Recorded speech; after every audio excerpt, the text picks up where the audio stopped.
Morning.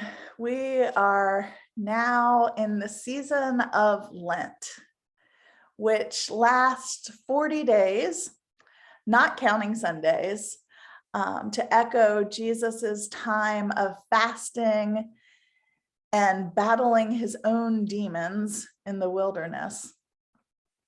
After his baptism and before beginning his public ministry. Lent is meant to be a season of reflection, fasting, repentance, and renewal that prepares us for the celebration of Easter and strengthens us to live faithful lives as we walk in the way of Jesus. Some of you may have attended an Ash Wednesday service last week. As you received the ashes on your forehead, you might have heard these words: "Remember that you are dust, and to dust you shall return." With that in mind, I've decided that we will contemplate the Old Testament lectionary text this week instead of the gospel text, because this week's Old Testament text just happens to be the Genesis 2 creation story, where humans are crafted from the dust of the humus. So by way of introduction, I am going to read you a couple of paragraphs from Gaffney's commentary. She says, Lent often begins with a return to our most ancestral story, to remind us that we are all earthlings, creatures of the earth, of the soil we till, the soil in which we shall return, to which we shall return. There is both dignity and humility in our creation at the hands of God, breathed into living by the Spirit of God. Lenten reflection on our own failings and finitude is cast back to these ancestral figures, now shrouded in post-biblical notions of fall and original sin. The aftermath of these theologies and doctrines is regularly patriarchal, often misogynistic, demonizing, and in some cases, quite literally damning God's treasured, handmade creation. The story of the first woman and the first fruit from the tree of knowledge has been translated and interpreted and taught in ways that subordinate and demean women in ways not warranted by the text. So as we spend time with this creation story, may we be mindful of all the baggage that we tend to heap onto the first woman. May we set it aside so that we can see her as God saw her, as God created her. So there are two more things I'd like to share before we begin our contemplation that relates to this passage for me. About 10 years ago, I attended a conference in Northern Virginia and heard Carolyn Custis James speak about this text. She completely rocked my world, blew my mind when she explained that when God is looking for a suitable helper or helpmeet, as the KJV calls it, the Hebrew words used are ezer kenegdo.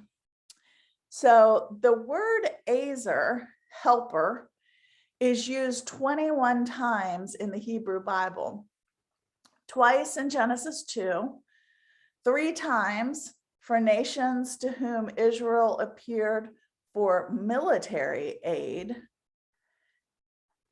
And get this, 16 times referring to God as Israel's helper. So let that sink in. The word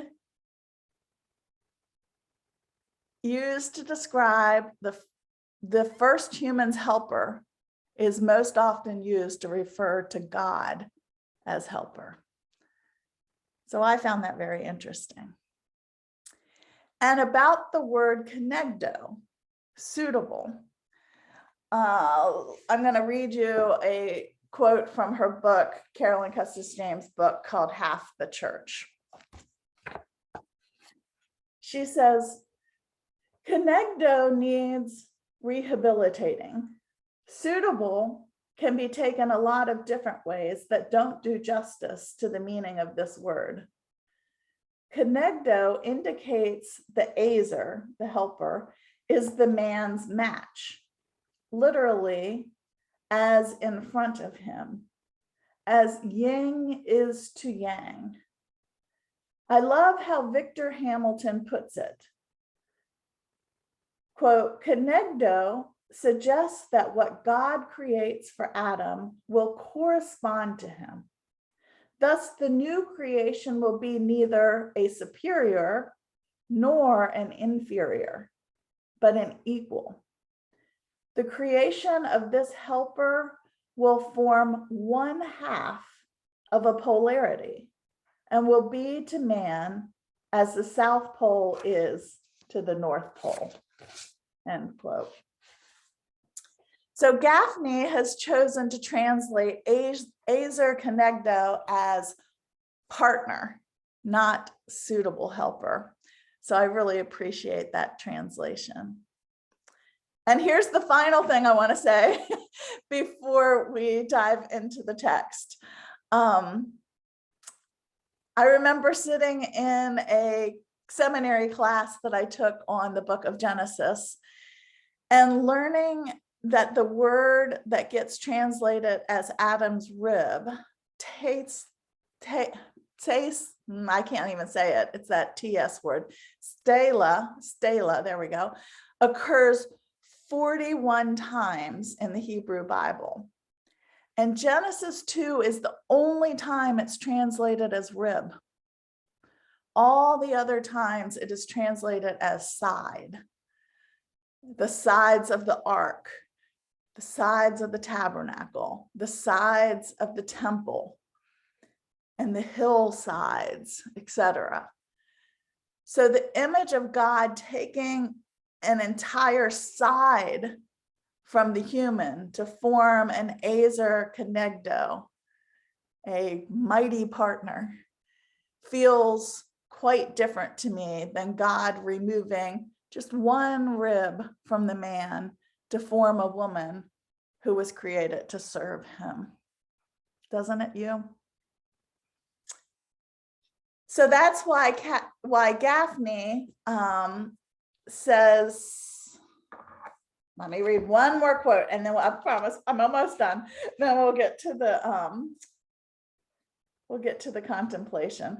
One more sentence from her, and she uses the word pluripotent, which you may or may not be familiar with that word, but pluripotent is an immature cell or a stem cell that in our bodies that are in babies really are capable of becoming several different types of cells. So they start out as this like cell that can grow and blossom into many different parts of the body. So she says the primordial, the first human, is a pluripotent entity that will be divided into equal halves to form two human persons, yielding different theological implications than turning a man's rib into a woman. So that's a lot of background for this text, but we could go on and on and on. There's so much more that has been done to this passage over the past thousands of years. But let's get to it. I don't want to keep preaching. I want us to contemplate. So let me get myself situated here. Before I read the passage, I will light my candle to remind us that God is here with us. And may we be open to the graces of this Lenten season. Genesis 2, 7-9 and 15-25. The sovereign God crafted the human from the dust of the humus and breathed into its nostrils the breath of life. And the human became a living soul. And the sovereign God planted a garden in Eden and in the east, and there placed the human whom God had formed.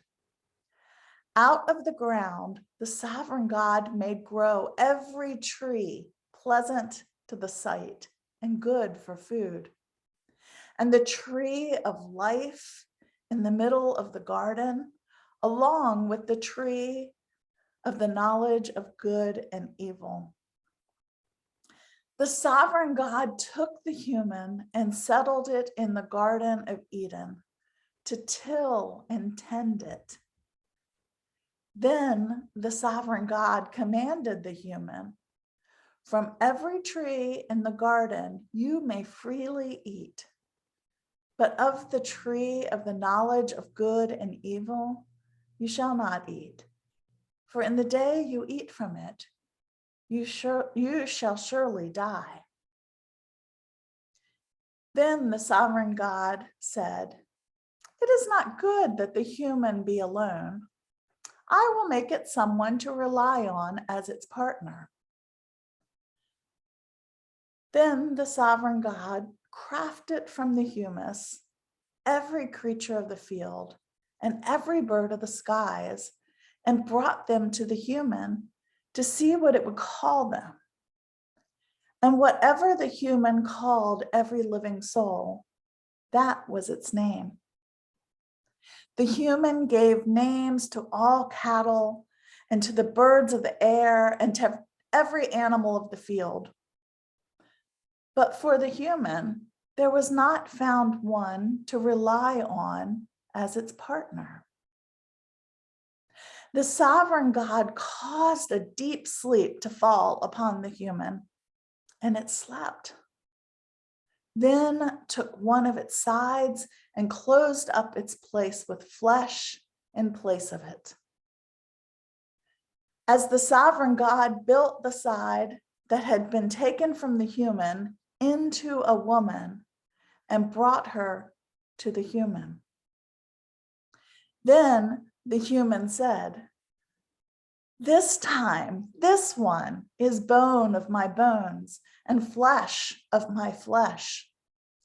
This one shall be called a woman, for out of a man this one was taken." Therefore, a man leaves his mother and his father and clings to his woman, and they become one flesh. And they were, the two of them, naked, the woman and her man, and were not ashamed. The word of the Lord. So before I guide you through the passage with questions and pauses, let us take a couple of centering breaths, breathing in God's Spirit, the Spirit of life, and breathing out anything that distracts you from being in the presence of God.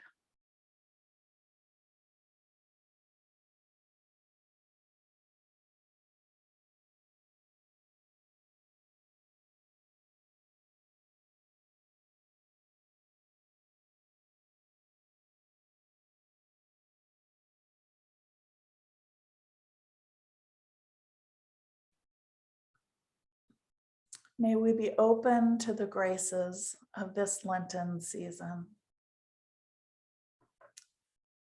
I invite you to enter the story.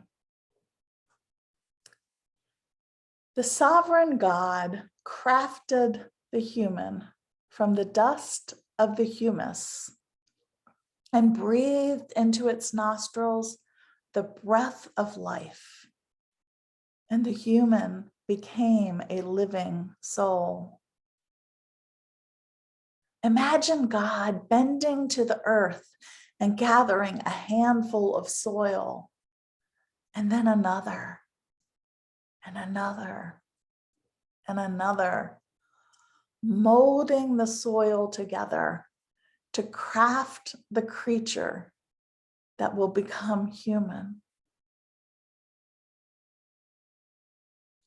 How long does it take God to arrange each body part? A foot, a leg, a hip, another foot, leg, and hip, a torso, all of the organs inside the torso, a shoulder, an arm, a hand, another shoulder, arm, and hand, a neck, and a head. Imagine God gazing lovingly at this dust creature. As God raises up the human's face, imagine the earthy scent that God breathes in before blowing the breath of life into the human. And as the human inhales and opens its eyes and locks eyes with the Creator,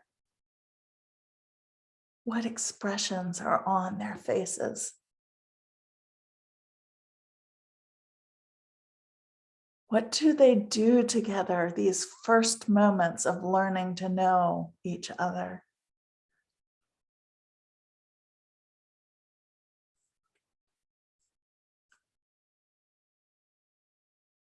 And the sovereign God planted a garden in Eden in the east, and there placed the human whom God had formed. Out of the ground, the sovereign God made grow every tree pleasant to the sight and good for food. And the tree of life in the middle of the garden, along with the tree of the knowledge of good and evil. Watch as God gently places the human into the garden, then causes the earth to bring forth vegetation. What trees do you see? Imagine the colors of the leaves and the flowers and the fruit.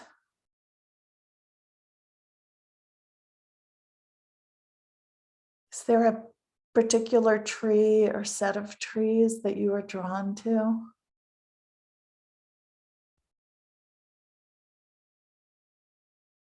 Imagine the taste of the variety of tastes of the different fruit present in the garden.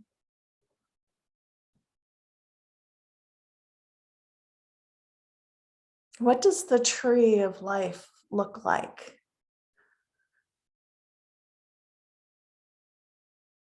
Does the human go to it and eat its fruit?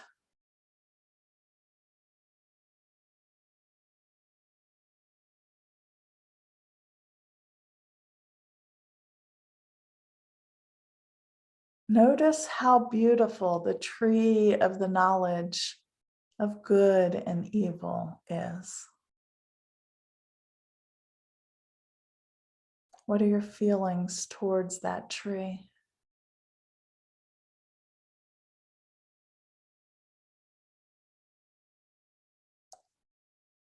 The sovereign God took the human and settled it in the Garden of Eden to till it and tend it.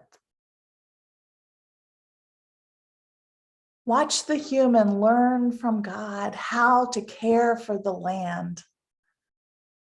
Imagine their conversations.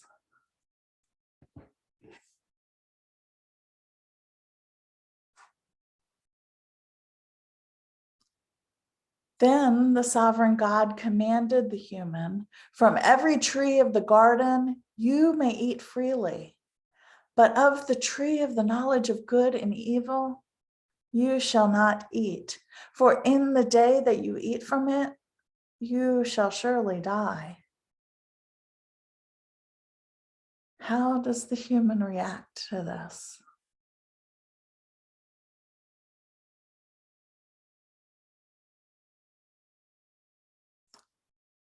Then the sovereign God said, "It is not good that the human should be alone. I will make it someone to rely on as its partner." What might the human be thinking and feeling now?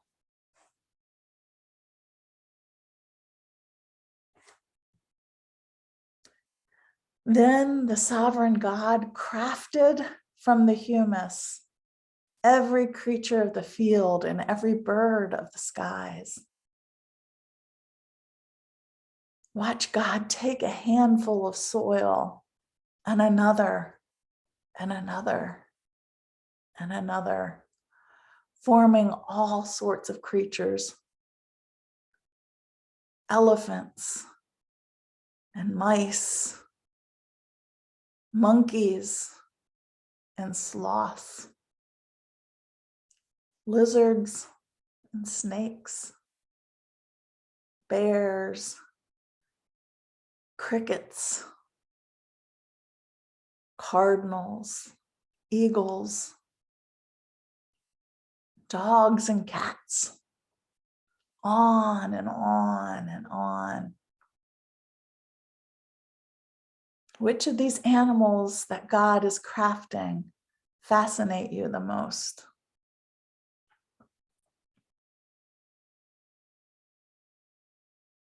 Are there any that you wish God would not have created?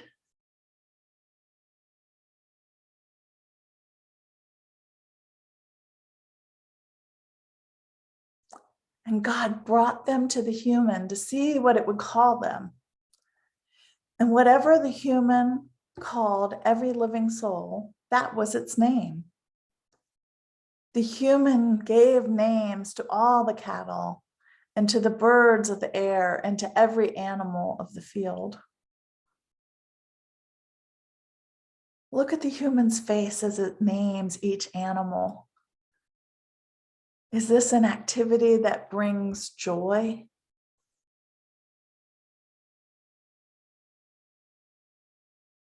Or disappointment?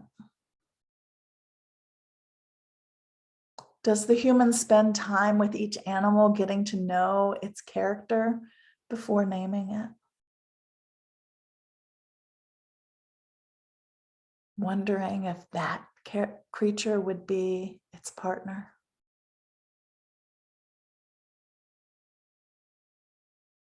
But for the human, there was not found one to rely on as its partner.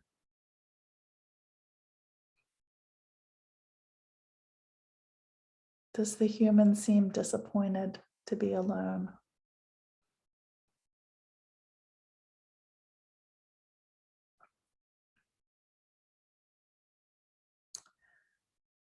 The sovereign God caused a deep sleep to fall upon the human, and it slept. Then took one of its sides and closed up its place with flesh in place of it.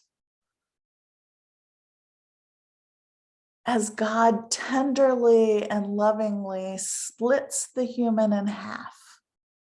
What are you feeling? Watch as God crafts a new foot, leg, and hip. Builds out the torso. Adds a new shoulder, arm, and hand. Reforms the face and head. This human is now a man.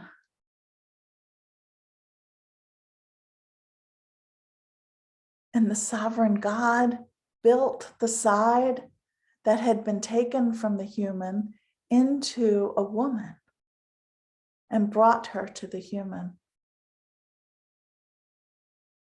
As God shifts attention to crafting the woman, what are you feeling?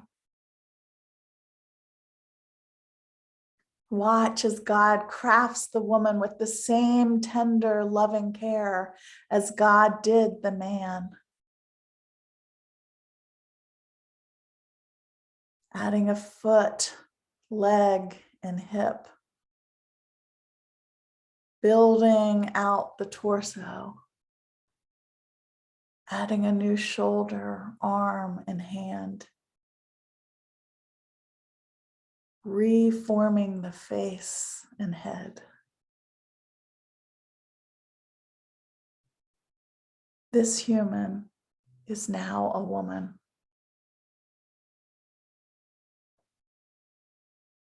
When God is finished, God sets the woman and the man side by side to do life together. Then the male human said, "This time, this one is bone of my bones and flesh of my flesh. This one shall be called a woman, for out of a man this one was taken." As you watch the woman and man gaze into each other's eyes, what are you feeling?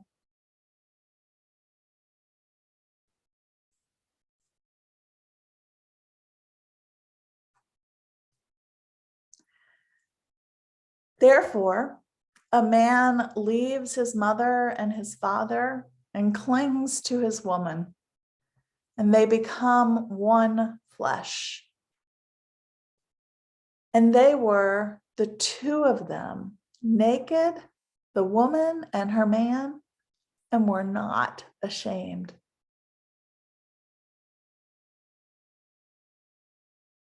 Imagine the newly created man and woman exploring their new garden home, caring for the earth, harvesting food, interacting with the animals, creating music together and art, partnering together free and unashamed.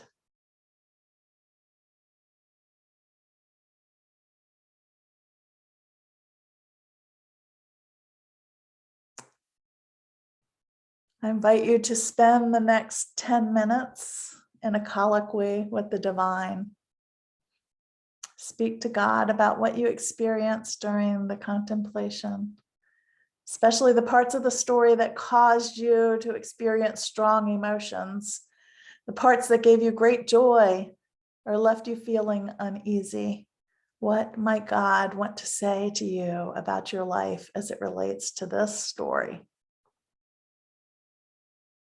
When I sound my chimes, this will indicate that you have about a minute or so to wrap up your colloquy, after which time I will end the silence with this week's psalm. If you're doing this contemplation later with the recording, go ahead and hit pause now. Spend as much time in silent contemplation as you feel you need. Then restart the video when you're ready to hear the closing reading.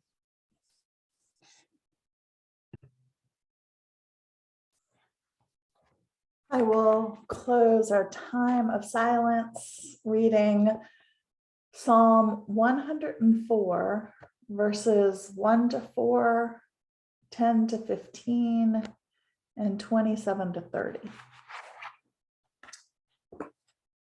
Bless the fount of life, O my soul. Mother of all, my God, you are very great. You don honor and majesty. Wrapped in light as a garment, you stretch out the heavens like a tent curtain. She who lays on the waters the beams of her upper chambers. She who makes the clouds her chariot. She is the one who rides on the wings of the wind. She is the one who makes the winds her celestial messengers, fire and flame her ministers. She is the one who makes springs gush forth in the torrents. They flow between the hills. They give drink to every wild animal. The wild donkey slake their thirst. By the torrents, the birds of the heavens dwell. Among the branches, they give voice. She is the one who waters the mountains from her high chambers. The earth is satisfied with the fruit of your work. She is the one who makes grass to grow for the cattle and vegetation for human labor, to bring forth food from the earth, and wine to make the human heart rejoice, with oil to make the face shine,